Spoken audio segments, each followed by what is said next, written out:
All right, back another episode. Sports, politics, culture, life.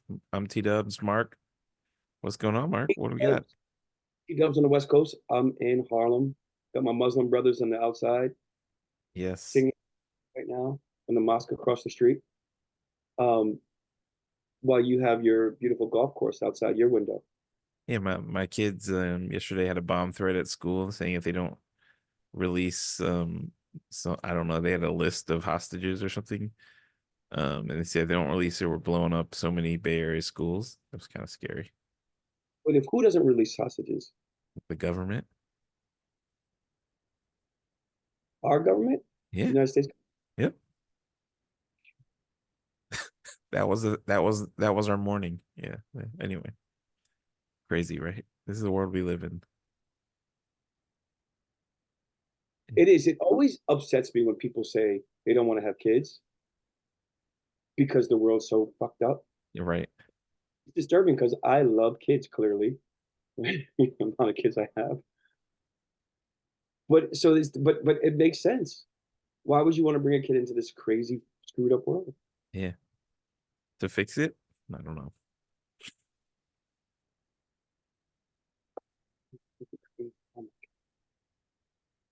All right.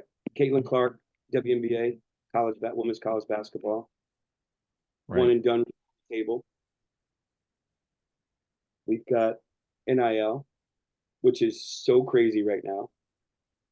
I had a long conversation with my son, middle son Kobe, yesterday about some of the guys in NIL, and we'll get into that too. Yes. We got, I mean, you and I were talking UEA basketball offline. If we want to talk about that a little bit, but we do want to talk about Virginia, the Yeah, law of Virginians. Virginia Yep. with NIL, right? Maybe NBA playoffs. Yeah, let's do it. A new Like we said, like we were chatting before, we'll try to get nice shorts, 1 minute clips. Like and subscribe if you like some of the content. Check us out. We'll try to keep it short and sweet, and or as we find our kind of footing in this thing. Appreciate everyone coming on for this journey as we were putting up content, and please make comments, make suggestions. We'll adapt. Go ahead, Mark. Please don't make stupid, like screwed up comments. Please don't do that. Like you know, nice, but just don't make nasty, derogatory comments, please. That's That'd like be nice. that's gonna But work. out of the gate, we need comments, so feel free. Go ahead for the algorithm. We probably better than nothing. So if you have hate in your heart, we'll you know we'll welcome you if you leave a bunch of comments. All right, let's start. Caitlin Clark. I'm wrong. So leave it in the comments. All right. So Caitlin Clark, WNBA, she's gonna make $78,000 a year salary. Some people are upset about it. My feeling is capitalists don't be mad, right? All of a sudden you don't want to be you want to be a socialist and a communist, but in all the other areas of your life you want to be a capitalist. Right, Not how life works, right, right? You want to be, even if you're a woman and you think women should get equal value, or if you're a man and you think women should get equal value, pick which one you want to have, capitalism or socialism across the board, right? right, You want equality, I'm all for it, but not just when it comes to WNBA basketball. right, right. I got stopped by a woman in my building, a different woman in my building that day who had season tickets to the New York Liberty, and she says, "Are you going to be now watching WNBA games?" I was like, "Oh man, I'd love to, but summertime is really busy for me." Right? I don't think the game hasn't been that exciting for me after I'm watching NBA basketball. Yeah, I don't love NBA basketball, but it's played above the rim. It's exciting. These are sick athletes, people who defy any type of humanity athletically. It just doesn't make sense. Kids stop trying to emulate NBA players, by the way. So it's hard for me to watch WNBA basketball. Right? I love women's college. I like the storylines, right. but I'm I'm with not a huge. I mean, I think the ratings show it too, right? It's the WNBA is still not there. I know the NBA has been pushing it, but it's a tough product for us everyday fans to follow. It's not played above the rim. Guys aren't. I mean, women aren't. I don't know. I mean, I guess I haven't watched, so I don't know. I've been to one WNBA game that was outdoors in New York City. It was this really special game and unique, and like one of the first years. I don't know if it was in the Argo season or whatever it was. My friend took me to the game. It was played outside and it was cool. But I'm not going to a WNBA game. I mean, my So is schedule's Caitlin Clark going to change that for me and you? no. So she's not going to change it for me unless she starts having an incredible season. But I think there's going to be better players than her in the NBA. Way better players than she is. Right? I do want to see the Caitlin Clark Diana Taurasi game. I do Yeah. want to see that. I feel like I was listening to Jeff Teague in his 520 podcast talk about how he thought Taurasi and Sue Bird talking trash to about Caitlyn was bad for the game. They should have lifted her up and they should have done. But in my opinion, I thought it was great because people like me and you are going to be like, no, I got to see this now. Like creating some beat drama is a good thing. Like if they had come out and say she's great, I can't wait to watch her, it'd have been like, oh, whatever. They're just drinking Kool-Aid. But then to throw hate makes me think, oh, I got to see this. I Okay, don't. back it up. Back it up Yep. a second. I don't think that anything Diana Taurasi said was that horrible. No, it wasn't horrible. It was She didn't attack reality. the bad player. She said she's a good player, but there's going to be better players than her in the NBA and WNBA. No, but you could feel some hate there. She said She didn't. Paige was much better. She would take Paige all day over Caitlyn. Come on, that's crazy. That's Okay, but nuts. she was rooting for her team. Yeah, Taurasi when they were playing Connecticut. That's right. Taurasi a little rough on the edges anyway, but I kind of like that within Yeah, her. yeah, She's such a good player, right? She so she was rooting for her team when they were asking her questions. Then they asked her about her playing in the WNBA, and she was real. She was like, yeah. she's a rookie. She's a first year player. Right, I also have LeBron, Kobe, Michael Jordan, who has dominated. Very few players have dominated their rookie years. right. And maybe a couple other guys, but I mean, It's tough. it's not going to be so simple. But even still, I agree with you. I completely agree with you. Like the fact that they're not like kissing her butt and saying she's going to be this tremendous player. The WNBA probably needs some good storylines. Yeah, it makes me want to watch too. Like if it just draws another line in the sand in terms of Team Caitlyn, Team Taurasi, like old versus new, right? It's fun. I'm going to watch that game. I'm Same going to here. totally just what you said, right? Yeah. The build and the drama, right, is going to make me want to watch that game. So I'm curious to see what the ratings are going to be. If Caitlin Clark going to take the. Would you have taken the 5 million to play in the big three? You were her? If I was her, yeah, for sure. Yeah. I mean, there's a rare opportunity, number one, to play in that league with, NBA stars and see kind of how you stack up in the entertainment value of that. And then the dollar, because you don't make a ton in the WNBA. I was thinking she should capitalize on both it'd be great for the women's game as well as great for her financials. Um, but I think she said she was going to do women's USA basketball. I think that was what she said.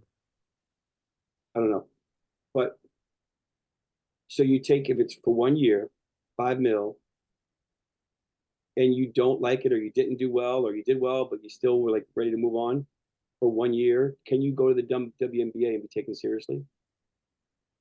No, I don't know. Yeah, I don't see why not. I mean, that's just 5 mil is just a lot of money to turn down that you could make a lot.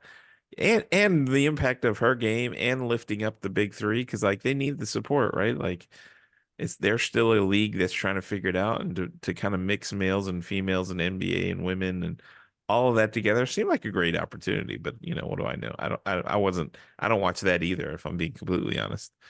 Um, How many years is it going to take you to make 5 mil if you're playing for 78 grand a year? right, right. I mean, she Well, made 2.5 mil from State Farm, so she's probably not hurting for money.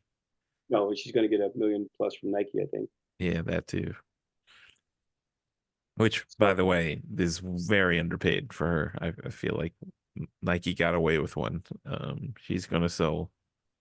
I'm sure they're gonna give her like whatever commission or um, you mean not got away with royalties.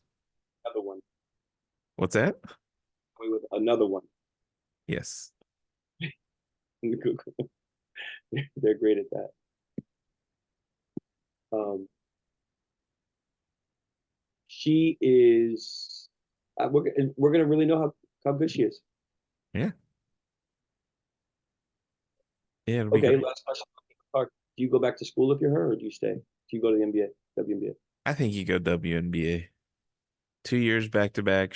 That was a lot. I feel like going back to back to the finals, that's amazing. Like I know she didn't win it, but like chances of you going making it all the way back there again and then winning it, I guess it's so hard to make the finals of your tournament. Like I would probably go Or you? I would go big three. I just said it. I wouldn't go WN. Just enter the big three.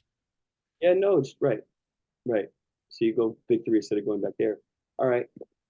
And if you're that good, do you leave after a year or two in the WNBA for the WNBA? Do you leave college? And No, now I you can't just think now about what's best. I mean, with cash now because you're not thinking yeah. money now. Like if you're Juju Watkins and you still have technically you need to stay whatever the 2 3 years now. Would if that was not there, are you one and done to the W? I say no, right? Like you have a much better chance of growing your fan base and growing your financial, your bankroll in college, right? With the combination of NIL and where the game is growing and Caitlin left, I 100% would stay in college. Oh my gosh, are you kidding me? Stay in college, try to take the reins while there's all this interest around women's sports. I mean, it's probably the best time ever to be a women's um, college basketball player, right? Like a lot of girls will be working on their game this offseason. I can tell you that to take over the limelight. And there's going to be a correction with the whole NIL. We'll get to that later Yeah, on, but this is the best time for, and I said this the other day talking to somebody, this is the best time for a really good college basketball player, yeah, 100%. right? To take advantage and benefit from making money while you're in college. This is the Yeah, greatest time. it is. There's going to be a correction. And now, do you agree with Gino Oriyama, who said if the one and done in college basketball is adopted, will it ruin women's college basketball? And it Not can't happen until 2027 or possibly 2025. not with those salaries, right? 70 grand is not going to do it. Like But does the one and done ruin women's college basketball? And I think he's onto something. I don't think it would ruin women's basketball because the pay scales aren't even today, right? So if you enter the WNBA and it's life-changing money, yes, then it could ruin because everyone's going to go chase the WNBA dollars, but those dollars aren't there yet. So you're talking about taking a pay cut for the hope that it is one day. That's tough. Like if with NIL, I don't think there's even a chance of it ruining the game. Because you think people are going to stay. But Yeah, if two or three big names decide to leave, right, and then I agree with you. It's a great point, right? But if two or three people decide to leave and say, you know what, I'm going to make that in sponsorship from the WNBA or from Nike or whatever, can that ruin? Because again, the women's basketball surpassed men's basketball because of the storylines between Caitlin Clark, right, the story between LSU and Iowa. When you look at how polarizing the two teams look and the complexion of the two teams, and Kim Mulkey, right, right? All the storylines there, and then the storyline of Dawn Staley, right.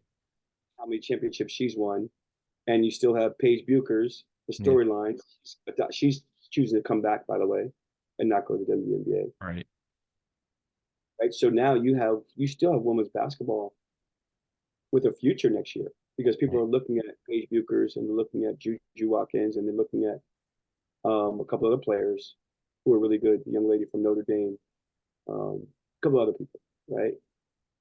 Um, so I think if you keep those people there, if those people remain and don't move up and don't graduate to the WNBA, you still got a great product. Yeah, for sure. But they for for somebody calling their name when, with $1 million or $2 million in some kind of sponsorship. Which, I mean, are you going back to school? And who knows if they actually like school? But are you going back to school if someone says, "Okay, T Dubs, you can stay in school and make 1.5 and play college basketball, or I'm going to give you 1.5 or $1 million in sponsorship to go to the WNBA or NBA, whatever it is." What are you selecting?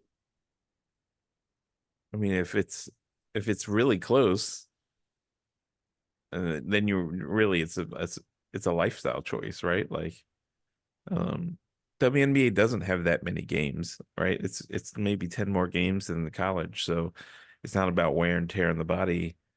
Um, but I guess if you don't like school, like if you don't want to learn, you just want to concentrate on basketball, maybe it does make sense to go. But I think as it stands today, the eyeballs are in college women's basketball, not in the WNBA. So any spot, I think the roles will be reversed, right? Like any brand deals and sponsorships will be, if you stay in college hoops and you become the star, I'm gonna pay you more. So I don't think, going to the WNBA, and like as you said, they're pros and you kind of might get lost in the mix. It's going to be harder for someone to be like, I'm State Farm. I'm going to pay you to go to the league. It's not going to happen. Like, right? Like your ROI is really in college basketball. So I think we're ways away from that happening until a massive shift changes in the WNBA or Big Three or whatever it is Well, there's happens. nothing.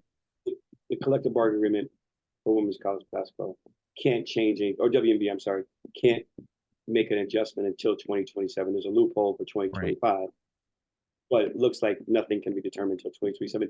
Who knows what it's going to look like? Again, there's going to be a correction. Right. And when we talk about the ROI, right? If you're an ROI, if you're an investor or you're a booster for college, what are you getting out of a one and done? Right.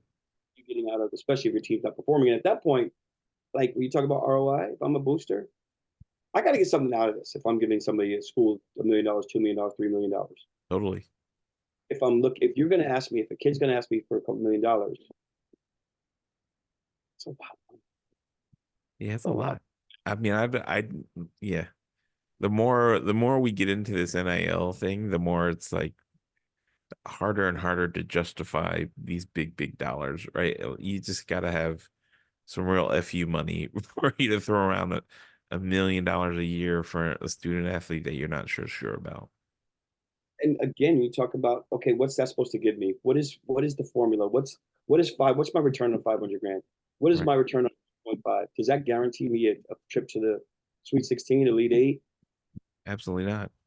In football, does it guarantee me a bowl game? Nothing. So what is the ROI if a kid doesn't perform well? Right. And that's also hard, right? And so should NIL salaries be listed? And if they are, how dangerous is that? How risky is that to a kid? They're starting to, but The top guys, yeah, that's risky. it Like, is. should their salaries be put in public, and then when they don't perform, right? Like Armando Bay got death threats. Somebody else got death threats recently too Yeah. because they didn't perform well. Yeah, it's crazy. But Oh, if but I'm 2 million, I just don't know if there really is a strong return on investment. right. Right? Sorry, I've actually got a 10:30 now, so and 10 more minutes. All right, let's knock out a couple more. Want to talk about the Virginia law? We can save that one for LRA. Okay. All right. Jonte Porter. Yeah, let's do just day. Unbelievable.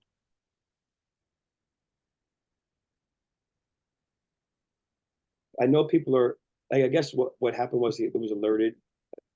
FanDuel or whatever DraftKings, I forgot which one. There was an alert that went off because some people were betting crazy amounts of money on that game. Yep. Like, your brother makes 200 mil. Everybody's asking the question, right? Your brother makes 200 mil. You're a two way. I think he's a two way. Yeah, 2 mil. 2 mil. I think he's. I I was only making 500, but I think whatever. his contract was, I think they said oil's earnings to date was 2.1 mil, Yeah, he's something like earning to date. Yeah.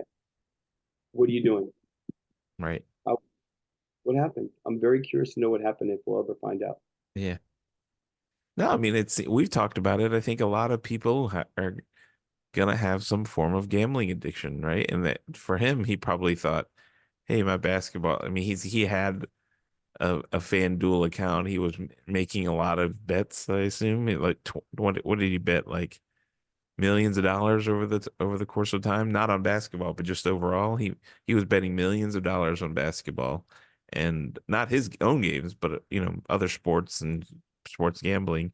He probably thought this is a moment for arbitrage, right? I can put a little money, get some out for my gambling, and it's no harm, no foul, right? That's probably what he thought. I'm guessing. And somebody took it too far, and he told somebody, and they made a huge bet and made it so obvious they got caught. Like it seemed like that's what happened, right? Like that's the most logical thing, right? He was like, "Hey, make bet a couple $100, make some money. I'm not feeling well anyways. No harm, no foul."